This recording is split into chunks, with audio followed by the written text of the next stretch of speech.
രണ്ടാം തവണയും വിജയിപ്പിച്ചവർക്ക് നന്ദി അറിയിച്ച ശശി തരൂർ. പ്രവർത്തകരുടെയും ജനങ്ങളുടെയും പിന്തുണയാണ് വിജയത്തിലെത്തിച്ചതെന്നും അടൂർ പ്രകാശ് പറഞ്ഞു.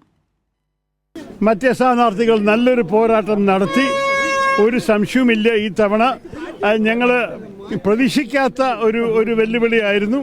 പക്ഷേ അവസാനത്തിൽ ജനങ്ങൾ, അനന്തപുരയുടെ ജനങ്ങൾ എനിക്ക് ഈ 3 തവണ നൽകിയെന്ന് വിശ്വാസം ഒരു 4ാം തവണയും കൂടി നൽകിയിട്ടുണ്ട്.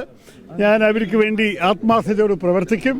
പക്ഷേ ഈ തെരഞ്ഞെടുപ്പിൽ കേരളക്കാർക്ക് എല്ലാം ചിന്തിക്കാൻ ചില വിഷയങ്ങളുണ്ട്. BJP ഒരു 3-4 മണ്ഡലത്തിലാണ് അവരുടെ ശ്രദ്ധ കൂടുതൽ വെച്ചിട്ടുണ്ടായിരുന്നത്. അതിൽ പ്രത്യേകിച്ച് 2 തൃശ്ശൂരും തിരുവനന്തപുരം തന്നെയായിരുന്നു.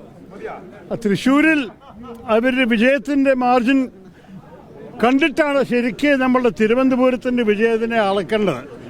കാരണം ഈ 2 സ്ഥലത്തിലാണ് അവരുടെ എല്ലാ ശ്രമവും, എല്ലാ ചെലവും, എല്ലാ വിധത്തിൻ്റെ ഒരു വിജയത്തിന് വേണ്ടി ഇറങ്ങിയത്.